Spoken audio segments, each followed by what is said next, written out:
This is Eagle News TV. Your Eagle News Watch begins now. I'm RJ Simon reporting.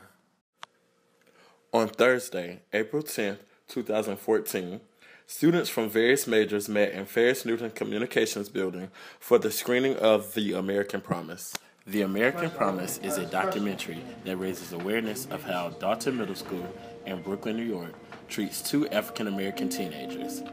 The documentary is a project originated by Dr. Joe Brewster and UNC-TV, but later involved the help of 3 NCCU male educators. These educators are Mr. Brett Chambers and Dr. Russell Robinson in the Department of Mass Communications, along with Dr. Philip Mutisia from the School of Education. As a concerned parent, Dr. Brewster decided to film the story to not only raise awareness of the issues for parents of African-American male students in New York, but for the whole world.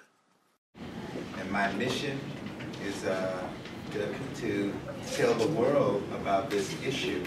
Following the screening, students had the opportunity to participate in a question and answer session with Dr. Brewster, Dr. Robinson, and Dr. Mutisia. Thanks for watching Eagle News TV.